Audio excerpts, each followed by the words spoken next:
Welcome to the Digital Lifestyle Show, show 762. Coming up this week, Gary's giving us a bit of a chat about EV and charging and some of the electricity systems that are working where they'll pay you to charge your vehicle. So we're going to be finding out all about that from Gary today. I've got some interesting stuff coming up on that. And some of the automation as well, some of the tools that you can create with home automation to turn devices on and off, not just for EV vehicles, but if you're on smart meters and that kind of thing.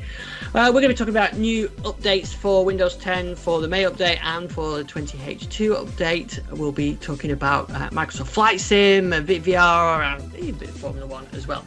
Right, so let's get straight to Gary and Richard. Gary and Richard, good evening. Good evening. Good evening. And where's your shoebox, Richard? Behind me. Listeners can't, or listeners wouldn't be able to see it anyway. Listeners or viewers can't see it, but we did get treated to Richard's shoebox in video for a while, which I thought was his replacement guest. I was quite looking forward to that tonight, to interviewing your shoebox. The contributions would have been improved immensely. Microsoft would maybe relieved. Quite a few companies would be relieved.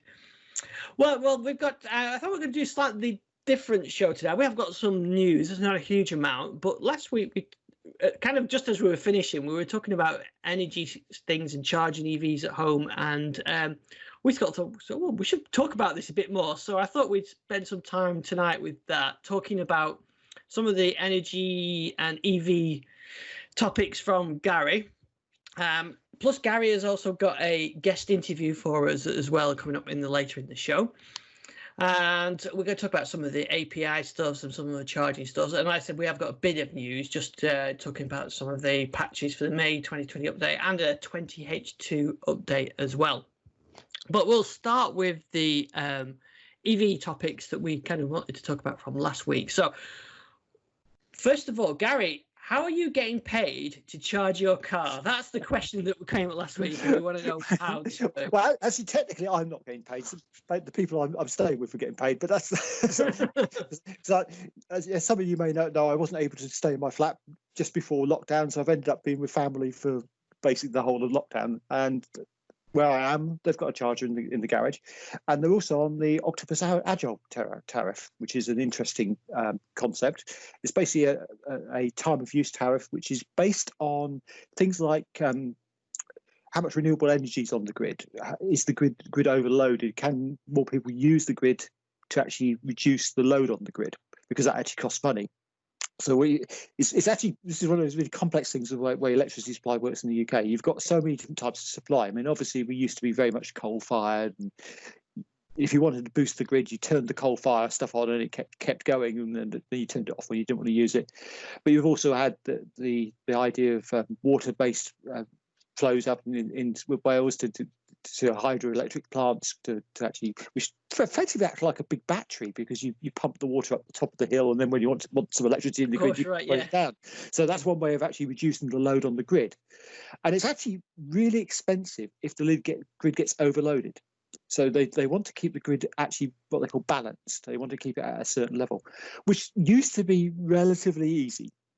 Then we decided to invest in all these lovely things like solar, wind farms and offshore wind, which are fantastic, very cheap ways of generating electricity, which is why electricity bills are starting to drop anyway, generally. But they have one slight problem, that they are based on the environment. If it's sunny, you get more electricity. If it's windy, you get a lot more electricity. And we occasionally have a lot of wind in this country, especially offshore. Yeah, definitely. And over the last few months, we've had some days where it's been particularly windy. And what happens then is the grid says, hang on, to all the network operators, look, can you use a bit more electricity? We'll drop the price of the electricity to allow you to do that. And obviously there's peak times a day when that doesn't happen. So the normal 5 o'clock, 6 o'clock rush where people are putting their lunch or dinner on and teas and making cups of tea, running the kettle, etc., stuff like that, then the rate's going to be reasonably high. But overnight and during the day, there are times when, and particularly during the day with wind and solar, because obviously solar only really peaks during the day, you're going to get an overload on the grid, and they want to get that grid balanced. So they start reducing the rate of electricity, and sometimes it goes down to 1p a kilowatt hour, 2p a kilowatt hour, and sometimes it goes negative. And this has happened a lot recently, where you've actually been paid to take electricity on these tariffs. So this only works on some of these experimental agile tariffs. And at the moment, the only real one I know of is the Octopus tariff, which allows us to do this. And the way they work is they give you half-hourly slots. And for each half hour, they tell you what the rate's going to be. And it usually works about 24 hours in advance. They know what the rate's going to be based on, I mean, things like if the weather, you know the wind power is going to be up there and you're going to get a lot of wind flow and it's going to generate a lot of electricity. So they'll tell you that, say at 11 p.m. tonight, it's going to be minus 5p a kilowatt.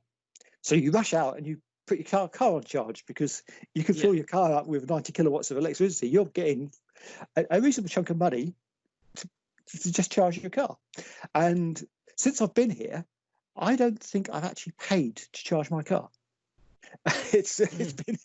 I mean, I have had some free vends at some of the new charges that are coming in Peterborough. We'll talk a bit about that later anyway. But being here, every time I've charged it, because I haven't been using the car that much, obviously because of lockdown anyway, I've actually been able to charge it when we've had these what they call surge pricing, when it's gone negative effectively. And that's been great. The only problem is I've actually had times when there's been surge pricing and I haven't had an empty car to fill up. So but obviously, so that works brilliantly if you've got an EV, and if you've got a large battery EV like I've got, then you can use that quite nicely to shift electricity from the grid into the car and use it when it's cheap. But what about other usages? Well, most people have things like washing machines, dishwashers, which have timers. You can run those overnight. On Octopus, there's a really nice app written by a third party called Octopus Watchdog, which will actually allow you to predict the best time to run things like your dishwasher and washing machine. So if you know your washing machine goes for an hour and a half for its cycle, you can tell it about an hour and a half, and it'll tell you the best time to run this is 3 o'clock in the afternoon, or the best time to run it is overnight. And actually, that's something which gets people, because you don't often think about using electricity in the afternoon. People think about overnight because we've always had the various tariffs, which usually have a night tariff and a day tariff. But these are half-hour slots, and they do vary day to day. And you can become a bit obsessive about electricity and working out when the charges are going. But if you're not that obsessive, there are other ways of doing this. And one of the really nice things that Octopus has is an API. So it has an application programming interface, which you can access through things like if this then that. Right. So you can actually get the predictive tariffs on if this then that. So I actually have an if this then that script, which actually will change the light bulbs. So I'm on Android at my home as well, which I do use, but obviously I haven't got plug the car in there. But I do use it for my overnight storage heaters because they take a lot of electricity. They're really expensive. But on Agile, again, I can get paid to heat my house. Although that happens less because you wouldn't necessarily have. During the winter, you don't tend to have lots of solar energy. You do tend to get wind. The surplus is more likely to be in the summer.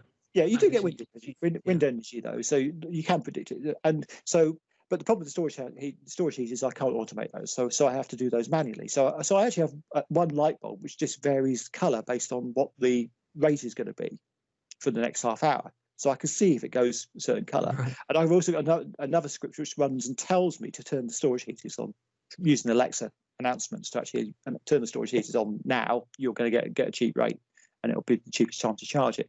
And that has saved me over half my electricity bill over the year. Doing that takes a bit of management, but I mean those savings are immense. It really is impressive what you can do. So you can script all this sort of stuff. So, but you could also use a wireless Wi-Fi socket, or if you've got some things like, I've got one oil-based radiator which could be turned on off by the Wi-Fi switch, and I do that on particularly cold days when I want some heat during the day, and it will turn on when the electricity is at its lowest and turn off during that peak 3 or 4 hours. Now, one thing to watch on Agile is it doesn't work for everybody. If your daily routine is to come home during those peak hours and make your cup of tea and cook your dinner, then you're going to get charged more during those peak hours than you would do on a normal tariff. Because on a normal tariff, they spread all this load out over the day, and they try to average the bill out. And that works well for certain lifestyles. If your lifestyle is a 9 to 5 lifestyle and you fill those gaps, you're not going to gain as much.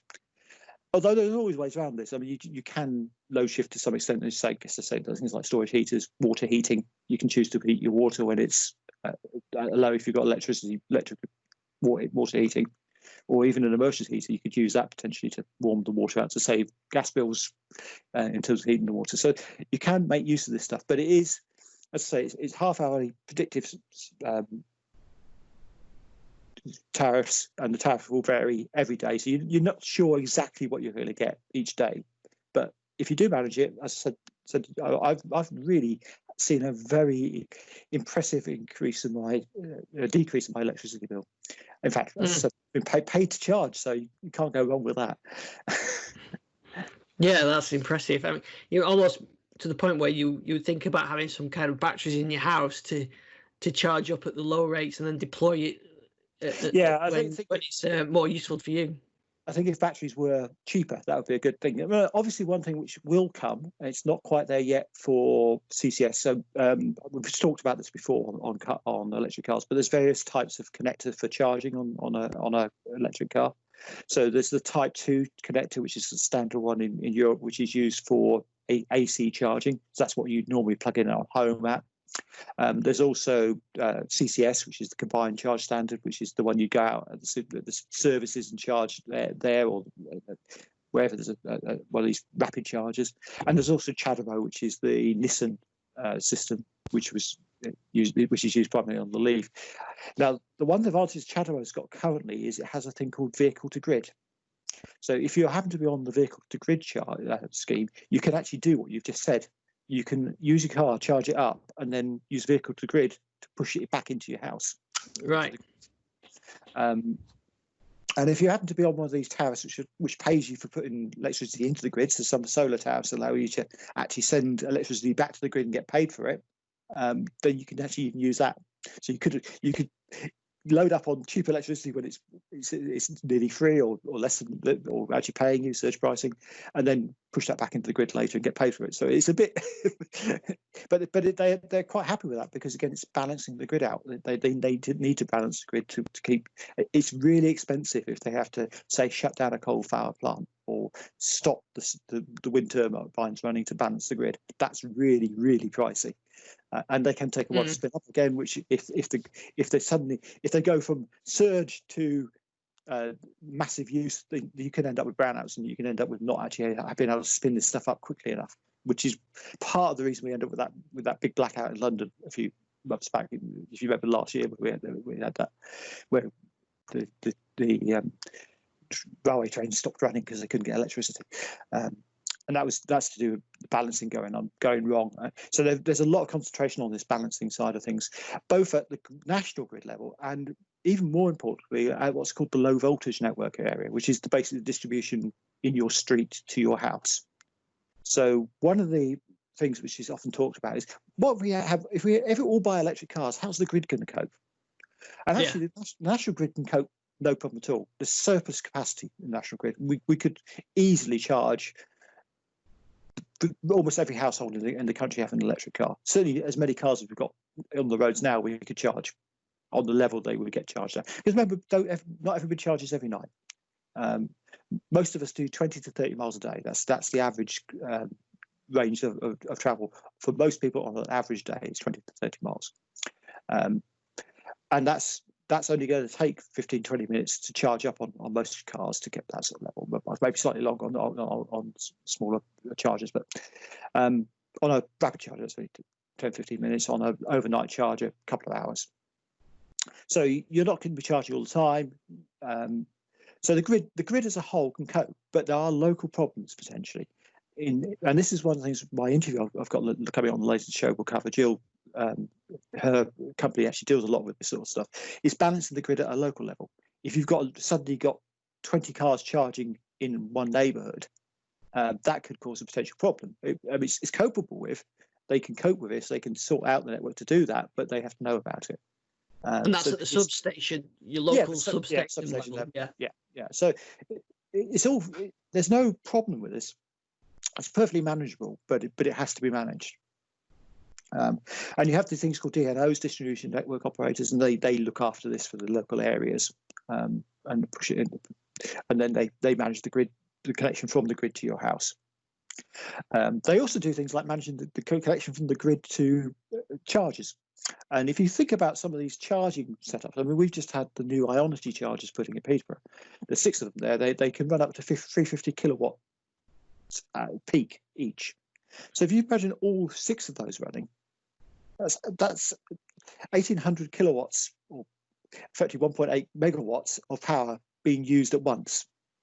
That's a big cable. That's a big chunk of cable needs to go in the ground and be sorted out. So that's a challenge. And I'm currently doing a series of interviews with people. One of the people I spoke to last night in an interview, which will be coming up on the podcast at some point, was the EV group in Scotland, EVA Scotland. And they have one of their guys actually knows this sort of stuff inside out, and he was saying how difficult it is to earth stuff like this. If you imagine, Right, yeah. how do you get a big enough pole in the ground? Well, that's not how you do it, but yeah, it's a challenge to get these things in, and that's sometimes why chargers seem to take forever to get actually installed. But there's news on this, and this I think is really exciting news. You've got the distribution network in Midlands and across the country that way, which is the Western Power Group. They have just announced that they are doing a trial at the Exeter services, where they're going to put 40 rapid chargers in using a new technology, Right. which should make it a lot cheaper to actually put chargers in nationally. I'm not quite sure how this works. I haven't really, not much detail there, but that's a huge change. Yeah. And it actually answers one of the questions which is often asked about. And one of the problems which is often perceived in EVs is the time you do need to do that long distance journey. At the moment, the services are not particularly well equipped. As I said, it's changing. Yeah. The extra services group are getting the Ionity ones in, which are good. If you've got a car with CCS on it, it certainly makes my journey. That would be one of my sort of concerns, is that you're going on your long family drive down to Cornwall, and you stop at Exeter services, and there's 4 charging points, and they've all got someone sat on them, and there's also somebody waiting to go on them as well. So you might as well, that's like 2 or 3 hours or something. So forget it. So that worries. That would be a concern. Yeah. So if they put 40 in there, which is obviously, this is a long-term vision. They're saying that all services eventually will need at least 40. At the moment, they're talking next few years, it's going to be 6. 6 is probably enough at the moment. There's 6 at Peterborough, and I think I've only ever seen 2 people charging on them at a time at the moment. But it will change as we get more adoption, and it will definitely change. And it needs to be there, and needs to be fast. But it's actually really difficult to put even just 6 in. Putting 40 in is a major challenge. So it's interesting to see that happening. And again, that talks about, then you have to start thinking about how do you balance the grid locally for them? Do you have a direct contact? So there's all these things. They'll probably put batteries in. I mean, this is the thing. They'll probably put batteries in there to store up the juice, because those chargers won't be occupied 24 hours a day. There'll be times, I mean, the road network at night between midnight and about 3 a.m. is a lot quieter than it is during the rest of the time. So, and especially during the winter. Yeah, during the winter. So you're going to have a lot less. Yeah. So you have a lot less people charging there. So they'll be able to charge up the batteries and have them ready to deliver electricity the next day. So this whole thing about grid shifting, I think, is really important. Now, there are some. If you actually want to do grid shifting at home, and you want to have something like one of these agile towers, as say at the moment, Octopus Energy is the only one people doing a properly agile tower. Though I think most of the operators will start doing that very shortly. Suppliers will start doing that shortly. There are a couple of criteria you have to be able to meet to be able to have agile. You have to have a smart meter, and there are only a very few of the original. Step back a bit here. Smart meters, when you say you have a smart meter, there's actually 2 distinct types of smart meter. There's a thing called a SMETS 1 and a SMETS 2 meter.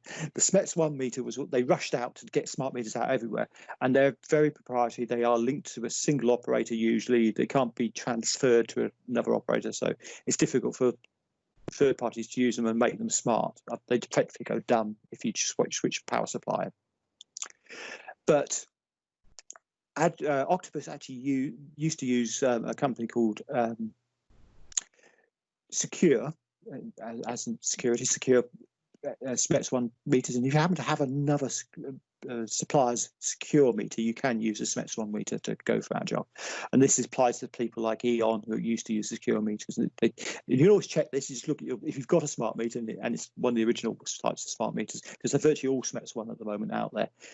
It will say secure on the front of it, and you can use that one to transfer to something like Octopus and switch on to Agile tariff.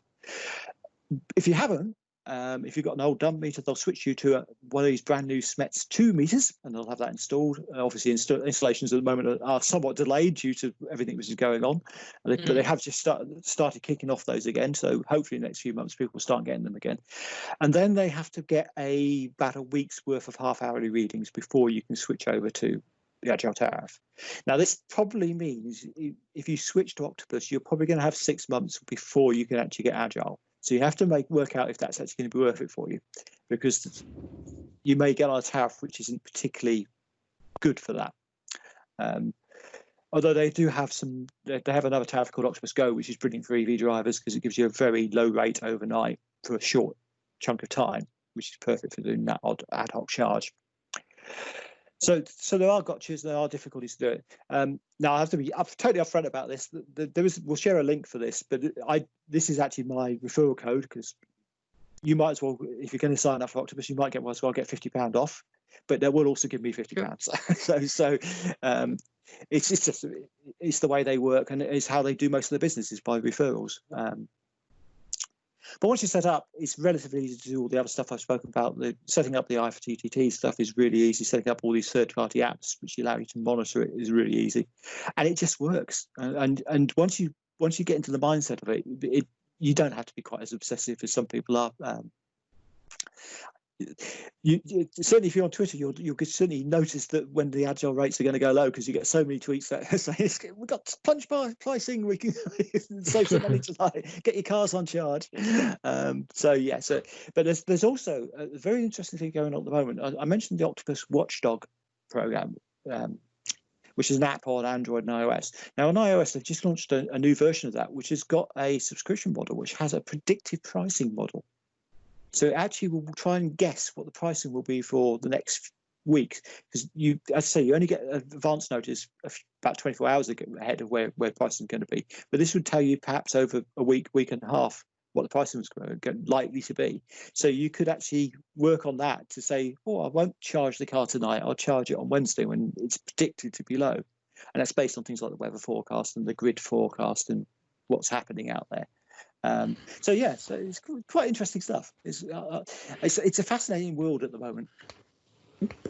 I think it's a different mindset as well, because at the moment I'm on I just went to one of the comparison sites, put my usage in, got a tariff, it's fixed, and I'll forget about that for 12 months, and I just charge things when I need them. And it's a different mindset then to think, because I've just changed my Arlo camera. I've just took it, the one outside, just swapped the battery tonight and to put it on charge because it was low. But you would actually think about that in advance, think, well, I'll charge this tomorrow afternoon when it's cheap or whatever. So it's a little bit of a mindset change. Yeah, or you plug it into an IFTTT enabled plug, and which can turn on when it is available to charge.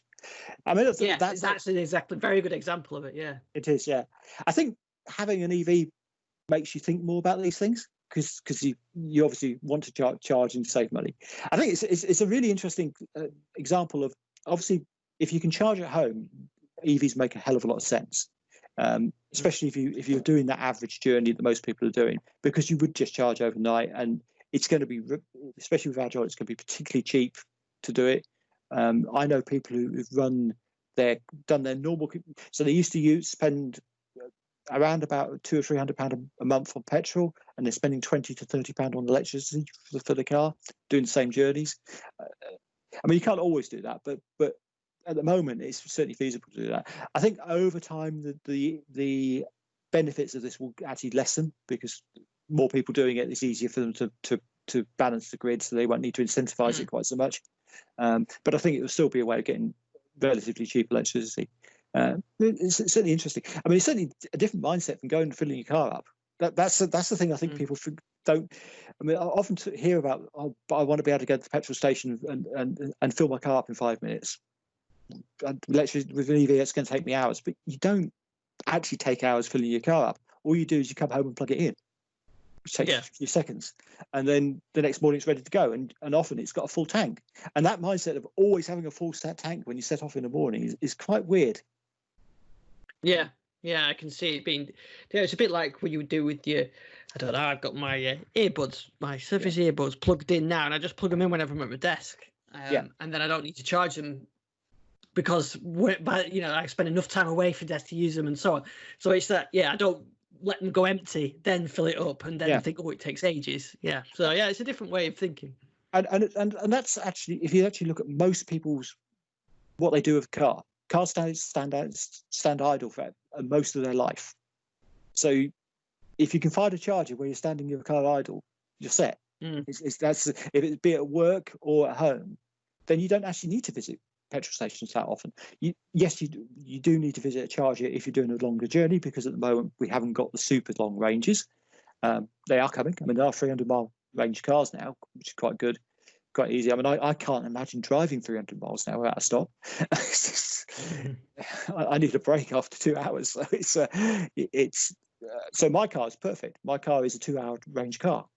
I mean, even driving at max speed on the autobahns, it's a 2-hour drive range car. I can get 2 hours out of it quite happily, and then I can charge for 20 minutes and be on my way again. And that will improve. Certainly, if they do this stuff at the services, it will definitely improve.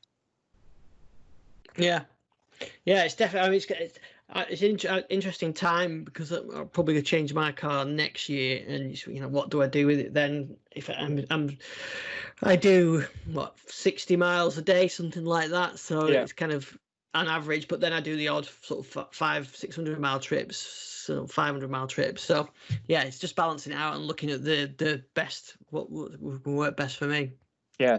And certainly, if you're doing a company car now, it just makes so much sense to have an electric car, because you can have a way better car for the money, especially if you have a salary sacrifice scheme or whatever. I mean, it's just, I'm seeing it at the moment because I'm doing a lot of beginners guides for NHS workers, because they've now got their new salary sacrifice scheme includes the iPace as an option, and a lot of people who are buying fairly average normal family cars are able to get an iPace for the same money because of the tax regime at the moment, and then it's saving them a fortune on electricity, so on fuel.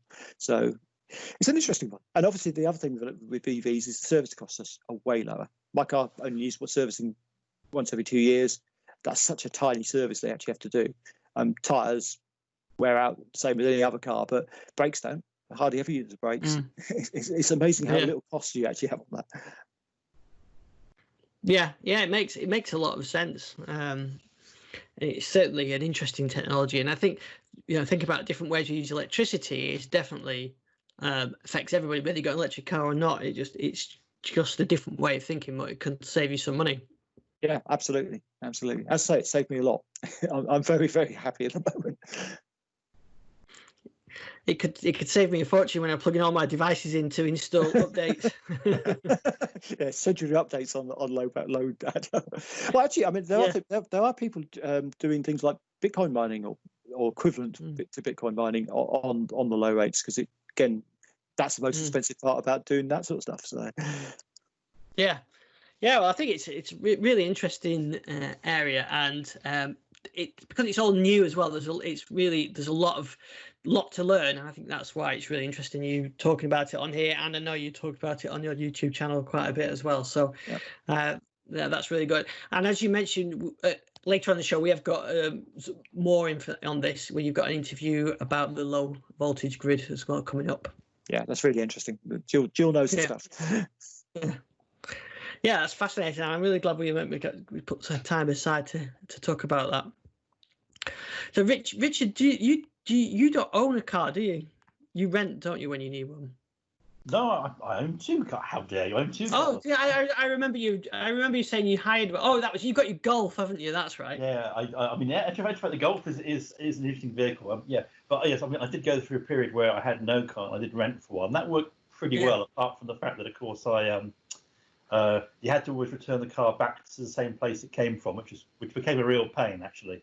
Which I think is a rental problem. I think with lots of rental solutions, you have to that some things you have to return back to certain locations.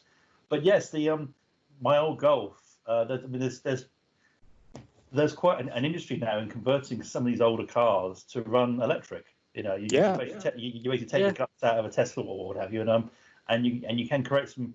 You can turn some of these older cars into electric vehicles. So that may actually be my next upgrade. Although I'm not yet bored of the Audi RS turbo engine inside it right now. But when I'm bored of that, an electric engine. I tell you what though, because at heart I'm a petrol head still, but I love the F1 and everything like that. But the performance on this car, I can't go back. I mean, it's not.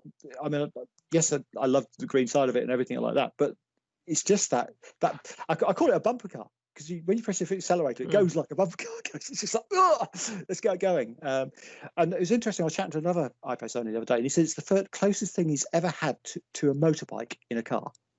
Yeah. Oh, yeah, because it's not geared the same either, is it? It's like a continuous drive, isn't it? Yeah. But it's just, I mean, it's electric motor, so it's torque all the way through the whole thing. So it's interesting. Once you tried one with a performance one, it's very difficult to go back to having turbo lag or gear lag. It's very interesting. Yeah, well, because when like in the Formula One, that's exactly what they use that for, is to get round the turbo lag. They use the recovered energy to get that. That's why they get so much high performance out of them. And I've seen the Le Mans cars, which are hybrid, but they use the 4-wheel drive electricity to get out of corners, and the performance is incredible. You've seen these things coming out of corners. It's amazing because of that torque that they've got on there. And the other thing is because it gives you the ability to have torque steering as well. So going around corners could be done incredibly quickly. As I found out, I did the Millbrook testing and went around the Alpine track, which I still find amazing they can have an Alpine track in the UK, but and the hairpins. Torque steering is a really interesting concept. Yeah. So you can convert your Golf then, Richard. Yeah, well, the Golf is going very well. The problem is, Gary, I think at the moment I do about as many miles in that car in a year as you do per charge for your iPace at the moment. Well, it'd be very cheap to run then. I've seen, and I can't remember what exact model it was, but it was an old sports car that somebody had converted and put the electric engine in it. They kind of said, is it sacrilege? But I guess not, because they're kind of saving this sports car from sort of the scrap effectively, because the engine was the weak point in it. And it gives you that an interesting thing, especially when you pull up with silent in like a 1970s sports car. It's interesting actually. Some of the marks, the prestige marks, are actually doing the service. Well, they'll swap your engine out for an electric motor and batteries, but they'll preserve your engine in a glass box which you can put on display. And if you desperately want to put it back in, you can do. If only I'd kept my Morris Marina. Magnificent car. But there was actually, if you're based in the UK, there was actually a TV show on Quest TV called Vintage Voltage, and that's where they do that exact thing. They basically yank engines out of classic cars. I think there's a Fiat 500 and even a Land Rover Defender as well. Yeah, that was clever, that one. Electric powertrain. I mean, I would have thought a Land Rover Defender would be magnificent with all the torque you get from an electric motor. Yeah, off-roading a 4-wheel drive in any electric car is impressive. But yes, probably too much torque on a disc on a Defender. But I know the guys who do that program, and they're really clever guys. But we're going to see more and more of that. And I think that's actually possibly the route for the end of the market, which can't afford a brand new car with very expensive new batteries. They will get cheaper, but at the moment they are significantly adding to the cost of the cars. Conversions may be an option using second-hand batteries, because batteries do seem to last a lot longer than predicted. Yeah, absolutely. Well, yeah, I can't wait to see Richard fitting the electric engine into his Golf. We're going to get some YouTube videos on that. Well, yeah. I mean, when I bought this house, it was bought with off-street parking, with a view to at some point I will need to plug in an electric car. So yeah. Good planning. I mean, that's the one thing. That's why I'm looking at it, because I have got a garage and drive. So I can charge probably at least 2 vehicles up. So yeah, it's something I'll definitely be looking at. Yeah. Of course, because if you do have a charger, and one other thing you can do with the Agile tariffs is there are chargers now which actually know about the Agile tariffs and will turn themselves on and off to work on those tariffs. So that's actually another good bonus of it. Particularly with Octopus, they've got a deal with a company called Ohm, which actually do one of these intelligent chargers, and they would just work. You just plug it in, and it says, "Okay, only charge my car when it costs less than 10p a kilowatt to charge," and you can do you can get that done. So it's a really good way of working. But it does mean you've got to have off-street parking to do that. And I think at the moment electric cars are brilliant for people with off-street parking. As if we listen to the interviews I do in the podcast in a few weeks' time, there's EVA Scotland group have got a really good answer to that, which I think is worth definitely another program, but it's very interesting to listen to. Yeah, absolutely. Well, that's great. So we've got the interview coming up later. So before we go to that, there's just a few items of news I wanted to catch. It was actually a fairly quiet week news-wise. We didn't even get a new fast ring or dev channel build last week, did we, Richard? No, we didn't. We didn't at all. But we did get a new beta channel or slow Yay! ring. Just now. I mean, normally they save these until just after we finish recording, but not tonight. Not tonight. Yes. They managed to get those out tonight for us, which was nice. And interesting that as the same way as the 1903 and 1909 builds had the same patches, the beta build, the 20H2 build, is actually the same update that's gone out for the May update. That's so right. Although they've got different build numbers, there is actually exactly the same issues that's fixed in both of those. There's not a huge amount, but it's some things like PowerShell and LASS error and OneDrive.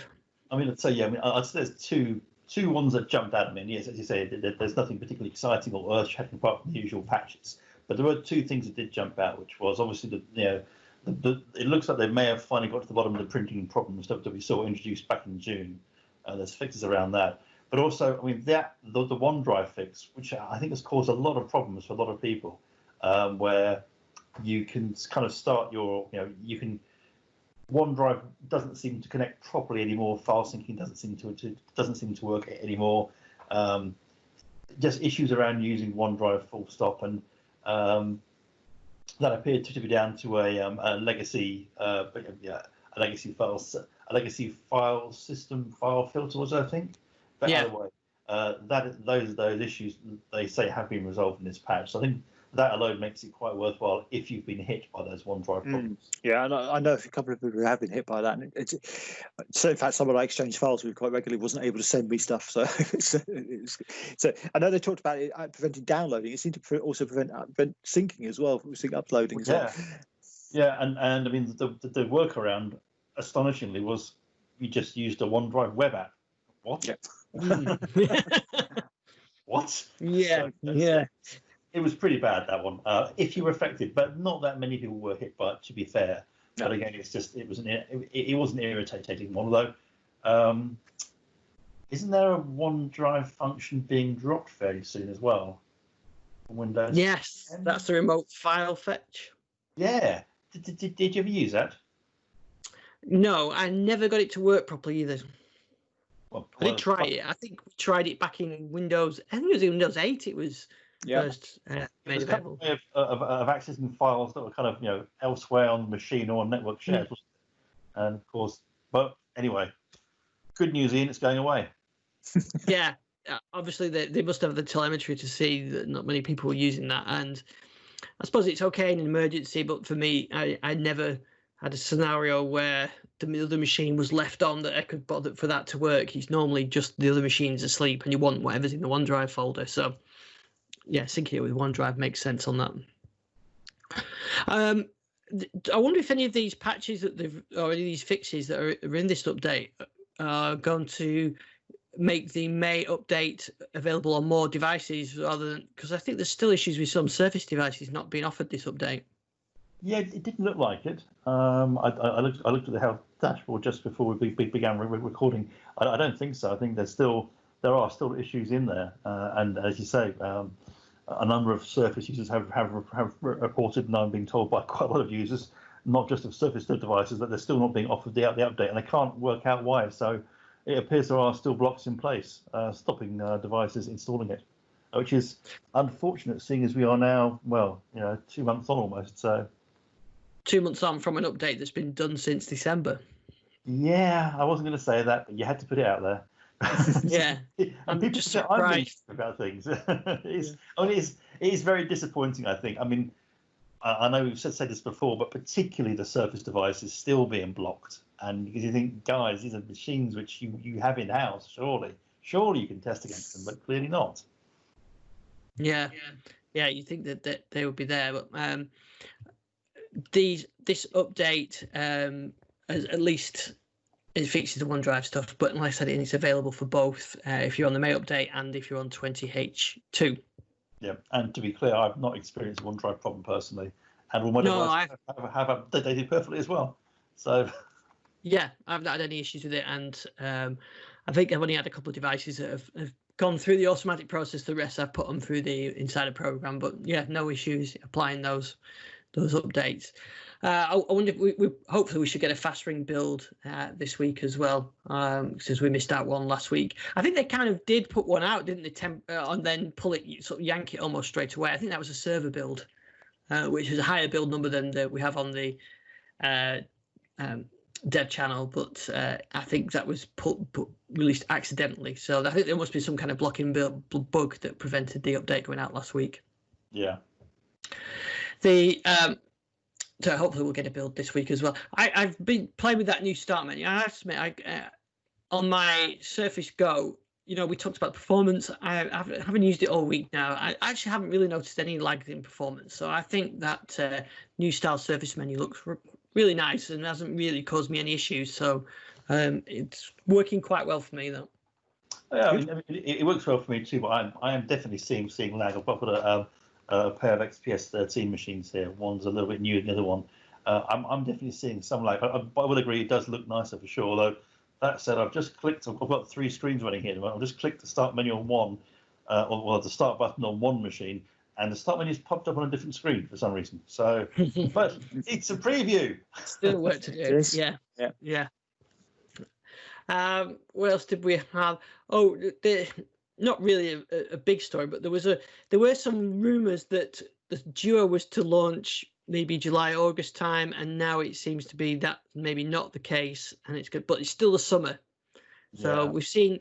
Did you see the pictures last week? I've forgotten the person at Microsoft who it was, but a picture of him baking or something, and there was a Duo in the exec Yes. I mean, Frank, sure you see it. I've seen Brad Anderson shown off as well. I've seen quite a few execs showing off their Surface Duos. It's worth pointing out that I think the only official line from Microsoft thus far has been before the holidays. Yes, that's correct. So, I mean, part of me, obviously I'd like to see a device sooner because, frankly, if the hardware specs that have been leaked are correct, then it's not the world's most exciting premium device apart from the 2 screens. So sooner rather than better would be good. Sorry, sooner rather than later would be good. But I mean, half of me can't help wondering if perhaps there's kind of been some things floated via friendly people to see what the general reception would be to an earlier launch. I don't know. It all seems a bit odd, really, because the only official statement from Microsoft has been by the holidays. So summer, that's quite a long way ahead of time. Yeah. Yep. I just hope they're listening to me and that know that my I'm trying to keep my Pixel 2 XL going, but now it doesn't work with the camera and some of the batteries going. I need something. Yeah, I wouldn't get too excited about the camera being replaced by what's on the Surface Duo. Yeah, but it'll still work better than my Pixel camera. Which is, because it'll actually work. I suppose so. Okay, so should work. Yeah. Yeah, I resorted to taking pictures on my old iPad now. That's the only way I can. But of course, with them being synced up to OneDrive, it's very easy to share them again. Yeah, there we go. Yeah. Yeah. So, did you see that the Flight Sim has got a release date now? 18th of August, isn't it? Yeah, I thought you might be excited by this one. I am very excited because it's just over a year since they first teased it, and it does. I mean, this is obviously, it's 38 years old now. I think Microsoft Flight Sim. It's been around for a long time, and obviously it's not had a major update for I think over a decade now. So this is a a big old update. And as I understand it, it's going to have it's going to have maps from Bing and things, and be powered by Azure and need big bandwidth and stuff. It's a very exciting upgrade. Although I hadn't fully clocked onto what you get in each version, because it's quite expensive, isn't it? It's I think it starts at $59.99 and goes up from there. Yeah. Then 89 for the. I think you're going to go for the full-on premium version, which I think is $119. Yeah. And if you want to use Heathrow Airport. Yes, that I think the Heathrow was only in the. There is a chart. I think I'm going to share it now on my desktop, which should be on the video. There you can see the 3 different versions. I mean, you got to cover the landing fees at Heathrow. I know Heathrow is an expensive airport to land in. I do have a few friends who fly their own aircraft. And they said, yeah, we thought while the lockdown was happening, we might just fly into Gatwick or Heathrow, and then we found out how much it would cost and decided not to. Yeah. So I think you've got 3. You've got more in the different platforms. You know, the standard one and deluxe and the premium. There's more aircraft and more airports as well. The modelling looks pretty impressive, I've got to say. There's no VR support announced at the moment, although I think they did say they were talking about it. So whether we'll get that at some point in the future, because having only briefly, but I did try a VR combat flight sim, and that was pretty impressive. Felt very immersive. Felt a little bit queasy on that one, but it's certainly very immersive. But I know these flight sims, people take these very seriously. Exactly, yes, and it's a sort of thing that if you got, say, an HP Reverb G2, for example, you'd really appreciate the extra detail those advisors would give you in flights. You'll be able to see the detail of the cockpit displays in far more detail than you can normally. So, I've used quite a few flight sims in VR, and I think it's an incredible experience. But of course, you got to be careful that your frame rate's up, because otherwise, your refresh rate is up, because it can also make you quite nauseous quite quickly, even more so than Project Cars 2. Yeah, and the it's on Game Pass, isn't it, as well for the PC? Should be, yeah. I think you can pre-install it now, can't you? Or yes, line it up for free install. Yeah, I think I played. I remember the first version I played was on a PC. I think it would have been on maybe a 286, or maybe it was an 8086 PC, but it was certainly early days of PC, and it had colour, so maybe that was a 286 version. But it was always an impressive thing, and it always seemed a real shame when they decided to drop it. So I'm really glad to see it come back. Yeah, so am I. And the detail, you say, the modelling and the detail just looks phenomenal. It really does. The weather and the lighting looks astonishing. I'll be intrigued to see how it works on my NVIDIA card here. Oh yes, yeah. So, hopefully you'll be able to give us a bit of a review when you get to play on it. And you can let us know what it's like. Is there any multiplayer stuff, or is it all? Is it like real world, like with a back end, or is it just a single player sort of version of it? I'm not entirely sure, but I know certainly the community with the existing flight sim have done some astonishing things with it in terms of making multiplayer versions, server-based versions and things, and also adding in their own updates. So I would think Microsoft would be mad not to leverage that community. So I'm sure they'll be making that work. I wonder if there's a virtual air traffic controller role that you can have. Well, yeah, I'm sure some people love that. There is on the existing game, isn't there? There are virtual air traffic controllers and things you can arrange to all play together, and you can pretend to land at the airport together and have one person guiding planes down, and then there's always usually some idiot who joins in and flies his Boeing 747 upside down along the runway. So yeah, I'm sure there'll always be something like that. I've played with it a few times, the earlier versions. I've never been a real hardcore enthusiast of it. I prefer my racing games, but I do see that it's one of those things that I can imagine that you can get really drawn into and exactly. really get into it. And it's a sort of thing as well that, much like your racing games and Logitech steering wheel, you do need the correct controller to play to really enjoy it and get immersed. But I have to say, I would prefer a VR version, because I have been spoiled now by VR versions of these things. Yeah, I think I saw the F1 game, new F1 games out, F1 2020, and there's some interesting things like a career mode where you can start a team and all that kind of stuff. And I thought that'd be quite interesting, but playing it on a flat 2D screen doesn't appeal to me now. So I'll stick with Project Cars because that's got the VR mode on it, and I think that's the kind of thing. Once you played on VR or something like that, you kind of spoil it, really. Exactly, and for many things, I mean, I know we are VR fans, so perhaps it's a bit unfair, but I mean, I've been playing Sea of Thieves, for example, and all I can think during is that this would be amazing in VR. It would. Even Animal Crossing. Look, you know what? Yeah. This would be amazing in VR. Yeah. Yeah. I was thinking of the what was it? What was the Walt Disney World thing they had in the village? I can't remember what it was called, but when they first sort of started doing VR stuff, and they actually had the pirate ships where you could stand on the pirate ship in VR and fire out of pirate ships. That was fun. That was really good fun. I mean, I can remember going there. I went to Disney. I think it must have been about 1987, I think, and they were just doing VR stuff then. And there was a thing you could go to. I think it might have been in Epcot or somewhere where you could go and play with the newest rides and things.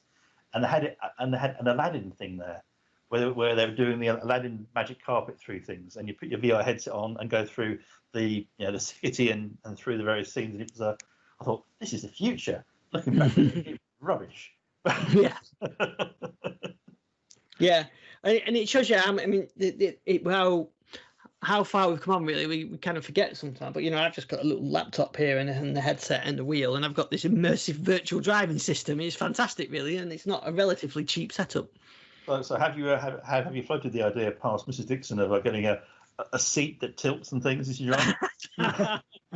No, I haven't yet. Yeah, I think getting the wheel and everything else was enough for now. So I'm quite happy with that. I managed to get my 10 laps in on the weekend. Well, you could always go for the new Acer. I think it's not called the Thronos now, but they've done a cut down version of the Thronos system, which you can use with your own systems and your steering wheels and things. So that'd be quite good, I think. Yeah. I managed to get a few laps in at the Austrian Grand Prix circuit at the weekend. And like I said, once you get into VR driving something like that, the 2D one looks very old school. It's like going back to checkered flag. Nothing wrong with checkered flag. Nothing. I've spent many an hour on checkered flag. Pole position. That was. I wonder how long it's going to be before you can race alongside the actual races. They've got all the telemetry. Yeah. I mean, did they not? Did they not do virtual racing when they're all sort of? Oh yeah, they did. But I'm actually thinking you do virtual racing alongside the physical racing. Oh, it must come. I think the telemetry's there. You've got everything's mapped. It's got to come. Maybe good. Yeah. I mean, hopefully that will come where you. I mean, that is one thing that they could do from a spectator point of view. Even if you could put your headset on and and be in car. Because they already do 360 cameras on all the cars, but they're post-production cameras, so I think they go on their YouTube later. But imagine being able to sit in Lewis Hamilton's car with your VR headset on and turn around and have a look how close how far away the guy is behind you. I should say. Yeah, but they do. If on the YouTube channel, on the F1's YouTube channel, and Mercedes and most of the teams do, they upload the 360 post race, so you can watch those. So you can actually sit, put the VR headset on and watch the 360 view of the race, and so you can actually look behind you like that, which is pretty impressive. Two Ferraris crashing into each other. It's magnificent, isn't it? I did have a chuckle. I must admit, I did have a chuckle. I thought of you, Ian. I thought. I bet Ian's laughing somewhere about what's just happened. Luckily, nobody was obviously hurt, but it was an interesting event, wasn't it? Yes, it was. Yeah, I'm very glad. I would love to be the fly on the wall in that meeting afterwards about what happened there exactly. Well, yeah. Yeah, hopefully the Netflix crew. I don't know whether they can do it through that. I mean, if anybody's seen that series Drive to Survive on Netflix, it's really good fly on the wall documentary from last year and the year before, and hopefully they get some access. I'm not sure how it's possible this year with the restrictions, but there's a funny scene last year. I think the boss of the Haas smashing the door, or one of his drivers smashing the door in the motorhome. And yeah, I love those behind the scenes stuff. So it's well worth watching if you've got Netflix. Right. Well, I think that's all about time we've got from us for this week. Richard, where can we find you? You can find me on Twitter at Richard_Speed. And Gary, where can we find you? If you find my Twitter at Garry with 2 R's WMA, you'll find everything else I'm doing. And everything else on there. Yeah. So now we need to go over to the interview. So Gary, who have you got lined up for us now? Last year, you may remember, I did a whole series of interviews about the state of EVs in the UK whilst at the Fully Charged live show. And I've wanted to repeat that again this year, but obviously I've only been able to do that virtually. So here's a sneak peek of some of those interviews which are upcoming. And this is actually with someone I didn't manage to interview last year, but who's really interesting. This is Gill Nowell, who works for a company called Electrolink, also runs the EV Click service, which is brilliant. I use it all the time to provide photos of EVs, and is a founder member of the Electric Vehicle Association of England.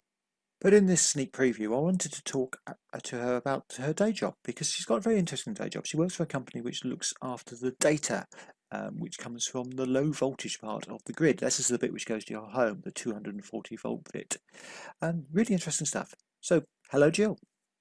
Good evening, Gary. How are you? I'm very well. So people may not know who you are. So you do quite a lot in the electric vehicle world. So I thought we'd just start by talking about your day job, because that's quite interesting in its own right. Yeah. So what sure. do you do? Let me try and explain, Gary. So I work for a company called Electrolink. I've been there for over 2 years now, and what we do basically underpins the operation of the retail energy market. So we're all about data, energy market data. Okay, so Electrolink was set up back in 1998. We're actually owned by the 6 GB distribution network operators. And they set us up sort of over 20 years ago in order to discharge one of their license conditions. That means that we now run, on behalf of the energy industry, the data transfer service. And this data transfer service facilitates all the flows of data that are necessary between energy market participants. So that's all the distribution network operators, the energy suppliers, aggregators, and a few others. So we've got probably about 265 bodies like that use the data transfer service, and it enables all the data flows between those bodies to take place, so that, for example, you and I can switch energy supplier when the mood takes us to do so, when we see a better deal or whatever. But it means that Electrolink has access to an incredible amount of energy market data. And a few years ago now, we went through a 2-year process to enable us to have the governance in place to allow us to do stuff, to do really, really interesting stuff with all that data. So my job is to try and identify opportunities to innovate with that energy market data. Just to give you an idea of what actually that data is. So we have the entire switching history of the UK, going back about 8 years now.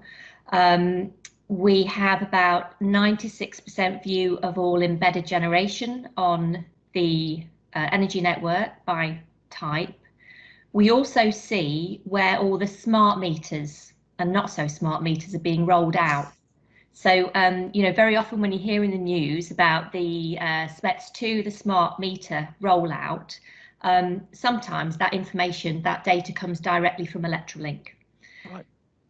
And in terms of innovation and what we can do, just to give you hopefully quite a good example of that.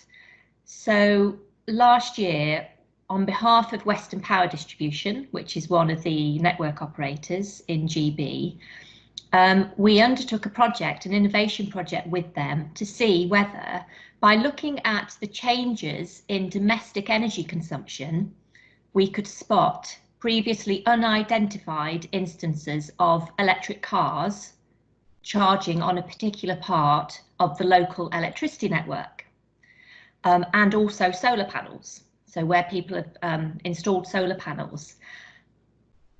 An electric vehicle charge point installer going out to a domestic property is supposed to notify the network operator. For whatever reason, sometimes this doesn't happen or the process fails. Ultimately, the network operators don't, at the moment, have great visibility of what's connected at the local level. And they need to know what's going on at the local level on the low voltage network in order to be able to plan effectively for network reinforcement. So one of the things that project did was to increase Western Power Distribution's visibility of what was connected to their local network by 13%. So that increased their visibility of both electric vehicle charges and solar PV by 13%, which is about 15,000 new sort of instances of those of that demand on the network. So that's demand really generation.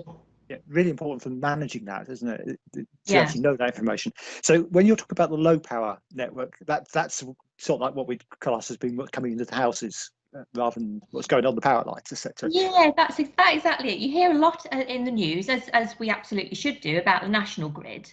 And national grid, of course, operate the transmission network. So that's the really, really, really high voltage stuff. The network operators are responsible at the local level, as you say, Garry. So, so the cables, the overhead lines that are the conduit for the electricity that supplies our homes and small businesses. And they're the people you contact if you say want to up your amount of electricity coming to your house when you're putting a new EV charger in, for example. Yeah, that's right. And I think, and what got me really interested in that side of things was my previous job. So I was with a company called EA Technology for 6 years. And on day 2 in that job, somebody put a piece of paper on my desk and said, right, fill that out. And it was an expression of interest for a pot of funding. And we were successful in securing that funding, and that project became My Electric Avenue, which back in 2012, it ran from 2012 to 2015. That was the first project in the UK to seek to understand the impact of electric cars charging on the local electricity network. And it was one of the first projects to trial a very early demand management, i.e. smart charging technology, and also really importantly to understand how customers, so how EV drivers might accept having their charging managed in order to mitigate the impact when you have a street, and then more and more people start to get electric cars, they're coming home, plugging in. We know that not everybody charges at 5 o'clock. However, we didn't know that back in 2012. We thought that's what might happen, and so the behavioural learning from that kind of project was fantastic as well. And of course, as a result of that project and others, we now have government, mandating that all new chargers have to have smart functionality. And a large part of that is to make sure that the local electricity network can facilitate mass uptake of electric cars. So a lot of people don't actually understand what actually a smart charger means in this case. What actually does that do? So in terms of how that operates, that's communicating back, I guess, to you eventually, is it, in terms of information? It just means that it has the functionality to enable it to be remotely managed. Right. So, for example, and I think Garry, from what I'm seeing, I think that a lot of it will come down to the really exciting new kinds of technology that are out there at the moment. So if I can just mention OMI, because that's my own personal experience of a smart charging cable. Yeah, I've used one of those as well. So. Yeah, and it's a brilliant piece of kit. So I have my app, as I'm sure you do, and I plug my second-hand Nissan Leaf, that's what I drive. I plug my car in every evening when I get home, no matter almost the state of charge, because it's a bit different at the moment, of course, because I'm not driving very far, but normally. And I've scheduled my OMI cable to charge so that when I'm asleep, it charges to, say, 80% by 7 o'clock every weekday when I get up, or 100% at weekends, and I can opt for it to charge when it's greenest, so when there are most renewables on the energy system, or when it's cheapest. And of course, I'm with Octopus on their agile tariff, and it all, it all syncs very, very cleverly. And I'm driving for about 1 pence a mile. Yeah, it's crazy, isn't it? Except when it's really, really, really windy, and there's so much renewables on the system that then you get paid to charge, which is amazing, isn't it? And I guess some of that, although obviously that's more the national grid, but some of that must come back to your information as well, that you're able to feed that into the pricing, I guess, in the long term of electricity. Yeah, sure. We're not so much, at Electrolink, we're all about kind of facilitating the data flows. So we don't get involved in pricing or anything like that.